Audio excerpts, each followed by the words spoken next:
Bruce, now that you've had a full year with Mark playing for you, it seems like he's really bought into everything you're coaching, from the play hard chart to everything. It kind of seems like the perfect player for you. Is that kind of the same way you see things? Yeah, there's no doubt about that. He's been he first of all, he from day one, and I said this about all three of the young men that came out of the portal, that they love being at K-State. They wanted to be here. When they got here, they embraced it. They've enjoyed it. They've made the most of the opportunity, and including Mark. And my little bit of fear was, he's an older guy. He had been in several programs. You knew him, you recruited him, but until you coach him and you're with him on a daily basis, you don't know the personality. And Coach Martin had told me, just a great young man, and was going to work hard for you. And he's even been beyond that. I think he just, and if you hear him talk, I got a long text from his dad last night, and just appreciated, the opportunity and what he's been able to do this year. And, how happy they are as parents that he's here and got this opportunity. And, so I think Mark feels the same way. We've talked from the beginning, advance your game, which he's done. I mean, he, from obviously the rebounding, but the scoring, even assists at times, to play hard, he's astronomically ahead of everybody else. But yet I think he can even get better. He's gotten better in the time that he's been here, and we're still trying to push him to get better. I'm sure he wants to play and have that opportunity, but I know he wants to coach, and he's embraced that. The other part, he's been a good teammate. He's been really coachable. He was one of the first ones in here, Wednesday morning, and, watched the whole film and took it, man,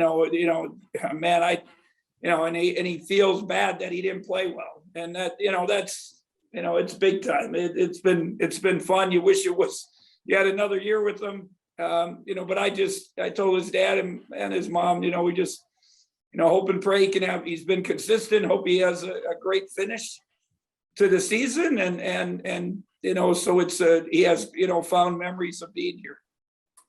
And you mentioned, the possibility of maybe adding a game next week. Have you thought any more about that? What's your kind of opinion on that right now? Well, we've been thinking about it I approached Drew Spiro about, a month ago. I said, Drew, start going out there and seeing who still needs a game, and if there's anyone out there. And then we started looking at our schedule. I think our biggest, I met with Gene Taylor yesterday and Casey Scott, and our biggest fear is, we got to focus on the games at hand first. To jam in another game next week would make it really tough. I think the one option maybe would be the Monday, after Oklahoma. If we can find somebody that fits the mold. There's a new rule that was put in.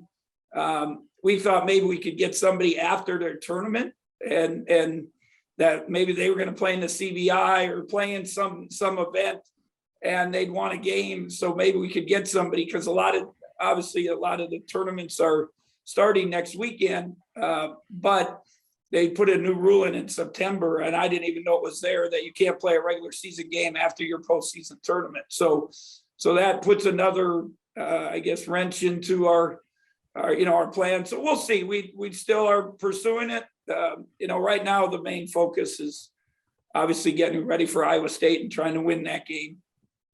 Gotcha. And did anything stand out about you about the Cyclones the first time they played you? I know they threw that big man at you kind of out of nowhere. Yeah, Kuntz had a really big game. We woke him up. He's kind of continued to play well since that time. They have really played well. They 3 in a row since our game. Had a game the other night, probably one that maybe our game at their place, you wonder how you won. They probably wonder how they beat West Virginia, but they found a way to win it. They had their grind out road win at TCU, where they made a play or two down the stretch, got shutouts. I just think they kind of got, they had a tough stretch, like everyone does in our league, except, a few teams, obviously the elite teams. But they've got a second win. They're playing with great energy.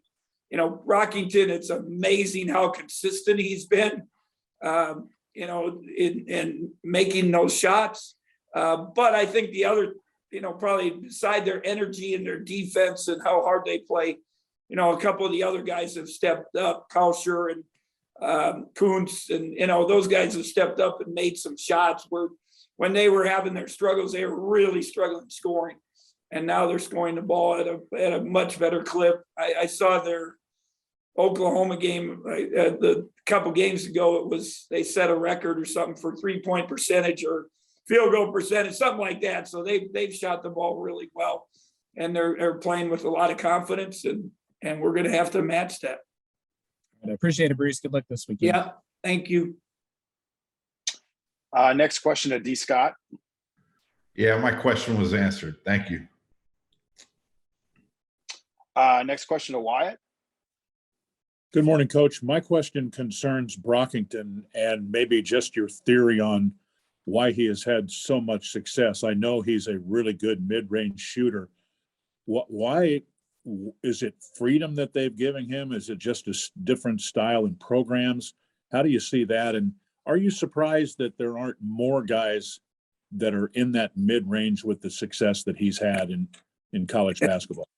I'm a mid-range fan. I tell our guys all the time, watch the NBA playoffs. So much is done in the mid-range when they start playing defense. During the year, it's all the dunks and the 3-pointers, and then you get to the playoffs, especially deep into it, where they defend, and you got to make pull-ups. You got to be able to make that play, and he's amazing. I just said earlier, just his consistency at it, and and it seems like the tougher the shot, you're up on him, the more success he has, or the more focus he has. As far as him, the system has been perfect for him. He really cuts hard. I think why that's his biggest attribute, and that's old school. Obagi runs really hard. We were talking about the other day, Obagi would be perfect for the Warriors because, they run people off screens, and he can, come off a screen, and whether he jumps up and shoots it or gets to the paint, and, not all teams do that. So in his case, they've set the system up for him to cut. He cuts hard. They screen for him. It's a little different. Most people are ball screening. They're doing a lot of handoffs, and they have a handful of ways to get it to him. They also have posted him up, and that's been something as of late. Both him and Culture, they've really done a good job getting him in the post, kind of playing a little bit of old school basketball instead of and they'll make threes. Don't get me wrong, but they're relying on that cutting and movement and making you defend, and then getting into that mid-range and posting up a little bit with playing little, with little guys inside. And you got to stay out in their big guys because they're handing it off and getting you in binds on that way. So, kudos to TJ and his staff to, figure out a system that's been perfect for their guys right now. My perception, last question, is that in the last couple of weeks or so, your guys have been better rebounding the ball on both ends of the floor. Are you of that thought, or am I crazy there? Well, I think we have. I hope we have. I hate to even say anything because it seems like once we plug one hole, then something else. Part of it, Wyatt, is teams have shot so well against us that there aren't as many offensive rebounds. I hate to bring that even up, but it's probably a fact. But we've gotten offensive rebounds. Our biggest thing is we got to finish and take advantage of when we get second chance opportunities. I thought that was a big thing against Oklahoma State. They outscored us and we had double the offensive rebounds. I think something like that. We had more than they did. And they had 8 to 7. Now against Kansas, we end up 15 second chance points. But obviously they shot the ball so well. So, they didn't have that many opportunities to get those second chance. Thank you. Yeah. Next question to Tim. Hey Bruce, you mentioned after the KU game that you weren't particularly pleased with practice heading into the game. I know you've been able to have one practice since then. How did that go? And have you kind of noticed an intensity at all kind of ratchet up as you kind of enter this do or die stretch here in the end? Yeah, and we've been so good. I also said we've been so good in practice. They've been so focused. They've been so resilient. It is the dog days. You talk to any coach around the country, you got to keep your practices short. The problem is maybe you lose some of your habits because you cut out drills that, those are habit forming drills, the closeouts, things like that. We try to do a little bit of that, but I think there's no doubt we played a lot of minutes. Some of our guys, when, combination of, one, it's gut check time. You want to win. We had Selton out. He's coming back. It helps. Maybe you got another body that you can stick in there. Yesterday's practice was good. I tried to be, first thing I said, who wants to be in the NCAA tournament? And they all jumped up and raised their hand. And I said, well, then we got to watch film and we got to take this to heart, and we got to change some of these things on the defensive end. We're going to work on some drills that are going to, hopefully give us a chance to be ready for Iowa State. And they were good yesterday, and we'll see how they are today. Hopefully the same intensity and same energy and same focus, and then bring that to the table on Saturday afternoon at 1:00.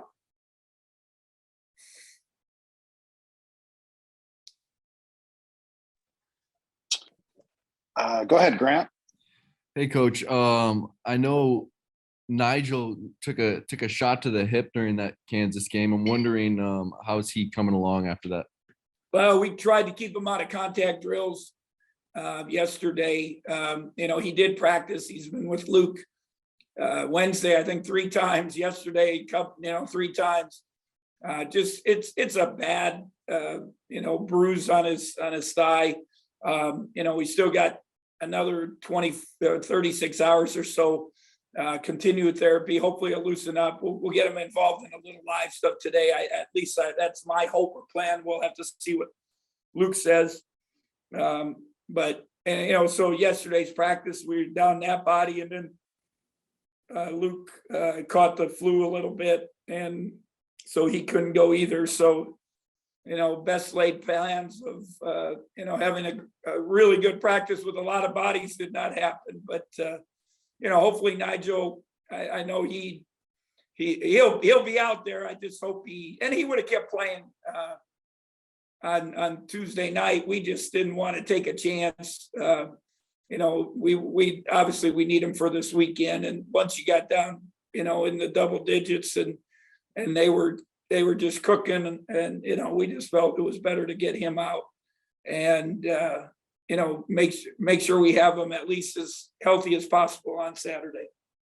And then I realize they probably won't see much rotational usage this late into the season, but what about guys like Siri Lewis and Maximus? How are their injuries coming along? Max has been in practice for about a month now. Obviously, we wish we had him. He would help us. There's, at least the physicality, the rebounding, he would bring to the table. Some of the stuff Mark Smith kind of has been giving us, that undersized guy that doesn't mind going in, getting, athleticism, getting to the boards, getting to the hoop, slashing. He's done a nice job, and we still limit him. It's a couple days on, a day or two off. Just because we got to make sure that he had that same surgery twice, and we can't let it reoccur. Suri he actually leaves today to go back to Chicago to his doctor. He has an appointment to get a final, I don't want to say final release, but a release to do more. We went from August, I can't even tell you, September, October, November, December, January, February, March. So we're on 7 months. He started doing a little jumping, a little bit of, he told Wyatt on the radio last night, he had to learn how to run again. So, and it's the truth. I mean, you don't use those muscles and so he's started doing that about 2 weeks ago, sprinting up and down, a little bit of jumping on some jump shots, no dunking yet, but, hopefully gets a good follow-up review and then can start getting a little more involved in intense drills, as we get into this last stretch of the season. And then I know you can't talk specifically about recruits, but you've been recruiting lately. I want to know how that's been going and just what official visits look like nowadays. Well, we're actually going to have a young man in this weekend. You're mixing in a little bit of some juniors and also some seniors. We have one spot for sure, and obviously with the portal, who knows what's going to happen with anybody, but we're continuing. All the coaches were out every day now. January kind of set us back with COVID. We didn't get out almost at all, I think, until that last week, because we were all sick and Jermaine was trying to coach by himself, so not much opportunity to get out and recruit. But this last month we've been out and trying to see as many kids as we can. Well, next week we'll have a couple days probably where we'll get out to state tournaments are starting. Around the junior college tournaments will be starting, so we'll get a chance to see a lot of kids here, hopefully the next couple of weeks. Thank you, Coach. Yeah. Back to Kellis. Hey, one more for you, Bruce. I was thinking about this. The last two teams you played have heated up from three against you, and that's been something you guys have been really good against prior to those two games. When you watch back on film, what was the difference maker in those ones? Well, it's something that we, like you mentioned, we take a lot of pride in. Coach Lowry brought it up to the guys after we watched film yesterday that this last couple of weeks, we've really slipped from being one of the top defensive teams. Even the 3-point, we've slipped down. I think part of it is we've allowed people to get in the paint.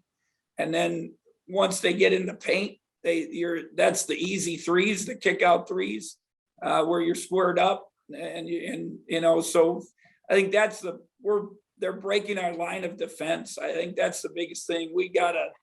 Mike McGurl texted me late the other night, just said, Coach, we gotta man up and keep people out of the paint. And I told them all to watch the film because, I went recruiting Wednesday. I just said, hey, you guys watch the film and you tell us what we think need to do. And that was it's the right observation, and got to be a little better on the ball so that we can keep people out of the paint. And then we got to get the habit drills and the closeouts with hands. That's always been something we take a lot of pride in.